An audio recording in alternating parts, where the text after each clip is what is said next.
परिवार में औरत का शिक्षित होना क्यों जरूरी? कुमुदिनी चौका बर्तन निपटा कर बरामदे में खड़ी आंचल से हाथ पोंछ ही रही थी कि अपने बड़े भाई कपूरचंद को आंगन में प्रवेश करते देख वहीं ठगी सी खड़ी रह गई। अर्चना स्कूल गई हुई थी और अतुल प्रेस नौकरी पर गया हुआ था। कपूरचंद ने बरामदे में पड़ी खाट पर बैठते हुए कहा, अतुल के लिए लड़की देख आया हूँ। लाखों में एक है, सीधा सच्चा परिवार है। पिता अध्यापक हैं, इटावा के रहने वाले हैं, वहीं उनका अपना मकान है। दहेज तो ज्यादा नहीं मिलेगा, पर लड़की बस यूं समझ लो चांद का टुकड़ा है। शक्ल सूरत में ही नहीं, पढ़ाई में भी फर्स्ट क्लास है। अंग्रेजी में एमए पास है। तू बहुत दिनों से कह रही थी न कि अतुल की शादी करा दो। बस अब चारपाई पर बैठी बैठी हुक्म चलाया करना। कुमुदिनी ने एक दीर्घ निश्वास छोड़ा। 6 साल हो गए उसे विधवा हुए। 45 साल की उम्र में ही वह 60 साल की बुढ़िया दिखाई पड़ने लगी।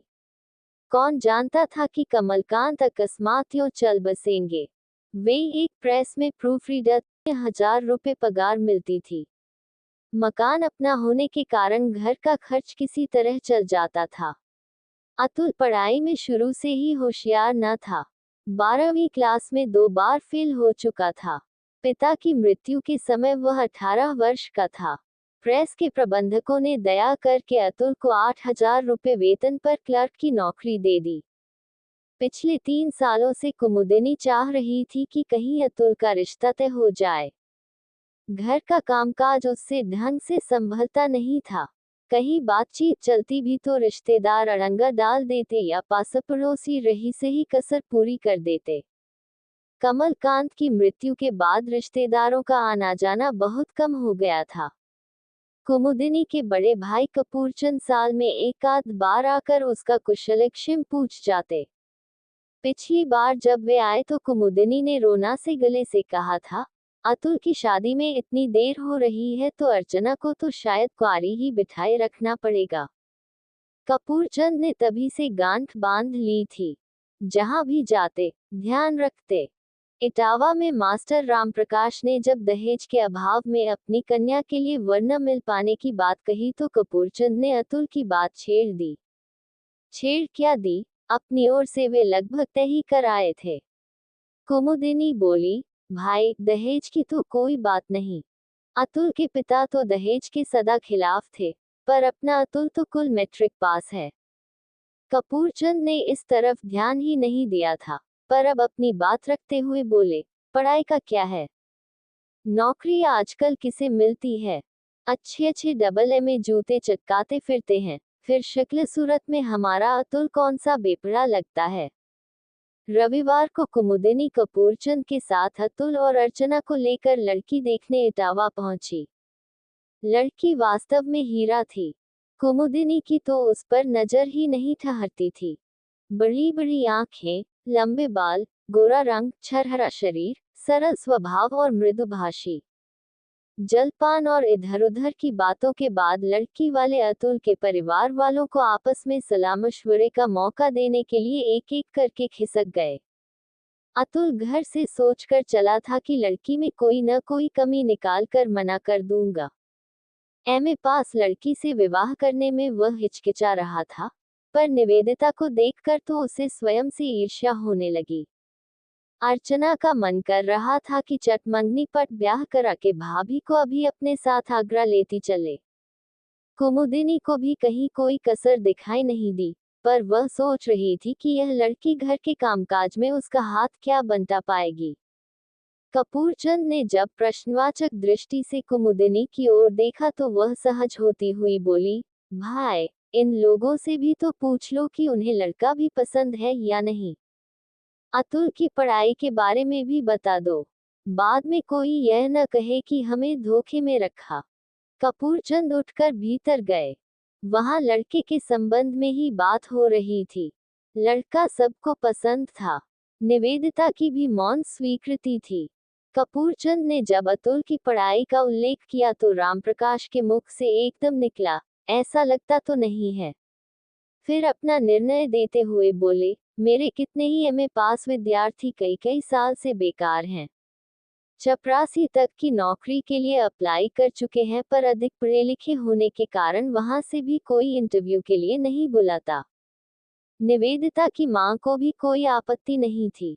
हाँ, निवेदिता के मुख पर पल भर को शिकन अवश्य आई, पर फिर तत्काल ही वह बोल उठी, जैसा तुम ठीक समझो, मां।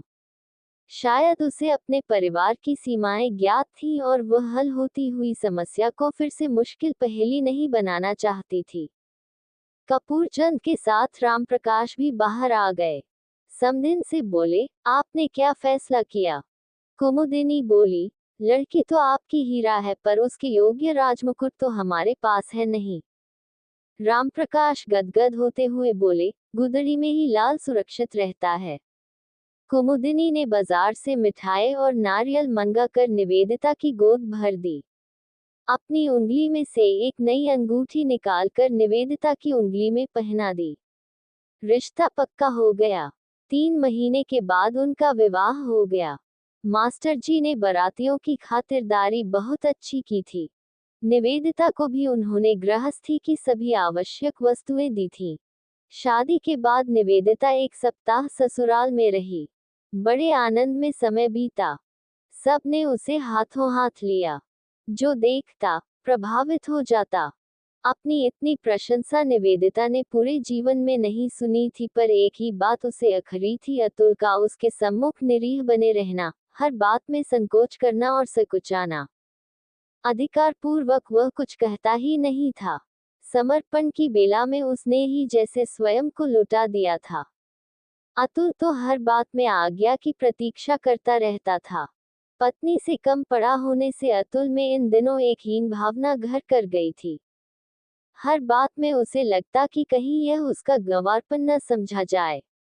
वह बहुत कम बोलता और खोया खोया रहता। 1 महीने बाद जब निवेदिता दोबारा ससुराल आई तो विवाह की धूमधाम समाप्त हो चुकी थी। इस बीच तमाशा देखने के शौकीन कुमुदिनी और अतुल के कानों में सैकड़ों तरह की बातें फूंक चुके थे। कुमुदिनी से किसी ने कहा, बहू की सुंदरता को चाटोगी क्या? पढ़ी लिखी तो है, पर फली भी नहीं फोड़ने की। कोई बोला, कल ही पति को लेकर अलग हो जाएगी। वह क्या तेरी चाकरी करेगी? किसी ने कहा, पढ़ी लिखी लड़कियां घर के काम से मतलब नहीं रखती। इनसे तो बस फैशन और सिनेमा की बातें करा लो। तुम माम बेटी खटा करना। किसी ने टिप्पणी की, तुम तो बस रूप पर रीझ गई। नकदी के नाम क्या मिला? ठेंगा। कल को तुम्हें भी तो अर्चना के हाथ पीले करने हैं।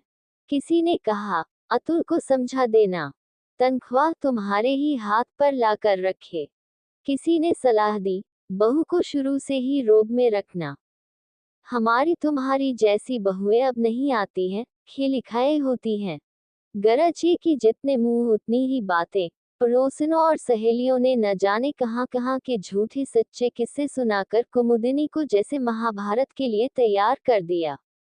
वह भी सोचने लगी, इतनी पढ़ी लिखी लड़की नहीं लेनी चाहिए थी। उधर अतुल कुछ तो स्वयं हीन भावना से ग्रस्त था। कुछ साथियों ने फिक्रे कस कर परेशान कर दिया। कोई कहता, मियाँ, तुम्हें तो हिज्जे कर कर के बोलना पड़ता होगा। कोई कहता, भाई, सूरत ही सूरत है या सीरत भी है। कोई कहता, अजी, शर्महाया तो सब कॉलेज की पढ़ाई में विदा हो जाती है। वह तो अतुल को भी चौराहे पर बेच आएगी। दूसरा कंधे पर हाथ रखकर धीरे से कान में फुसफुसाया, यार, हाथ भी रखने देती है कि नहीं? निवेदिता जब दोबारा ससुराल आई तो माम बेटे किसी अप्रत्याशित घटना की कल्पना कर रहे थे। रहर कर दोनों का कलेजा धड़क जाता था और वे अपने निर्णय पर सकपका जाते थे। वास्तव में हुआ भी अप्रत्याशित ही। हाथों की मेहंदी छूटी नहीं थी कि निवेदिता कमर कसकर घर के कामों में जुट गई। झाड़ू लगाना और बर्तन मांजने जैसे काम उसने अपने मायके में कभी नहीं किए थे, पर यहाँ वह बिना संकोच के सभी काम करती थी। मोहल्ले वालों ने पैंतरा बदला। अब उन्होंने कहना शुरू किया, गोने वाली बहू से ही चौका बर्तन, झाड़ू बुहारू शुरू करा दी है। 4 दिन तो बेचारी को चैन से बैठने दिया होता। सास ने काम का बंटवारा कर लेने पर जोर दिया, पर निवेदिता नहीं मानी। उसे घर की आर्थिक परिस्थिति का भी पूरा ध्यान था। इसीलिए जब कुमुदिनी एक दिन घर का काम करने के लिए किसी नौकरानी को पकड़ लाई तो निवेदिता इस शर्त पर उसे रखने को तैयार हुई कि अर्चना की ट्यूशन की छुट्टी कर दी जाए। वह उसे स्वयं पढ़ाएगी। अर्चना हाई स्कूल की परीक्षा दे रही थी। छमाही परीक्षा में वह अंग्रेजी और संस्कृत में फेल थी। अतुल ने उसे घर में पढ़ाने के लिए एक सस्ता सा मास्टर रख दिया था। मास्टर केवल बीए पास था और पढ़ाते समय उसकी कई गलतियां खुद निवेदिता ने महसूस की थीं। 800 रुपए का ट्यूशन छुड़ाकर नौकरानी को 500 रुपए देना महंगा सौदा भी नहीं था। निवेदिता के पढ़ाने का तरीका इतना अच्छा था कि अर्चना भी खुश थी। एक महीने में ही अर्चना की गिनती क्लास की अच्छी लड़कियों में होने लगी। जब सहेलियों ने उसकी सफलता का रहस्य पूछा तो उसने भाभी की भूरी भूरी प्रशंसा की। थोड़े ही दिनों में मोहल्ले की कई लड़कियों ने निवेदिता से ट्यूशन पढ़ना शुरू कर दिया। कुमुदिनी को पहले तो कुछ संकोच हुआ, पर बढ़ती हुई महंगाई में घर आती लक्ष्मी लौटाने को मन नहीं हुआ। सोचा बहू का हाथ खर्च ही निकल आएगा। अतुल की बंधी बंधाई तनख्वाह में कहाँ तक चलता। गर्मी की छुट्टियों में ट्यूशन बंद हो गए। इन दिनों अतुल अपनी छुट्टी के बाद प्रेस में 2 घंटे हिंदी के प्रूफ देखा करता था। एक रात निवेदिता ने उससे कहा कि वह प्रूफ घर ले आया करे और सुबह जाते समय ले जाया करे। कोई जरूरी काम हो तो रात को घूमते हुए जाकर वहां दे आए। अतुल पहले तो केवल हिंदी के ही प्रूफ देखता था, अब वह निवेदिता के कारण अंग्रेजी के प्रूफ भी लाने लगा। निवेदिता की प्रूफ रीडिंग इतनी अच्छी थी कि कुछ ही दिनों स्थिति यहाँ तक आ पहुंची कि प्रेस का चपरासी दिन या रात किसी भी समय प्रूफ देने आ जाता था। अब पर्याप्त आय होने लगी। अर्चना हाई स्कूल में प्रथम श्रेणी में पास हुई तो सारे स्कूल में धूम मच गई। स्कूल में जब ये रहस्य प्रकट हुआ कि इसका सारा श्रेय उसकी भाभी को है तो प्रधानाध्यापिका ने अगले ही दिन निवेदिता को बुलावा भेजा। एक अध्यापिका का स्थान रिक्त था। प्रधानाध्यापिका ने निवेदिता को सलाह दी कि वह उस पद के लिए प्रार्थना पत्र भेज दे। 15 दिनों के बाद उस पद पर निवेदिता की नियुक्ति हो गई। निवेदिता जब नियुक्ति पत्र लेकर घर पहुंची तो उसकी आंखों में प्रसन्नता के आंसू छलक आए। निवेदिता अब दिन में स्कूल की नौकरी करती और रात को प्रूफ पढ़ती। घर की आर्थिक दशा सुधर रही थी, पर अतुल स्वयं को अब भी बौना महसूस करता था। प्यार के नाम पर निवेदिता उसकी श्रद्धा ही प्राप्त कर रही थी। एक रात जब अतुल हिंदी के प्रूफ पढ़ रहा था तो निवेदिता ने बड़ी विनम्रता से कहा, सुनो। अतुल का हृदय धक धक करने लगा। अब आप ये प्रूफ संशोधन छोड़ दें। पैसे की तंगी तो अब है नहीं।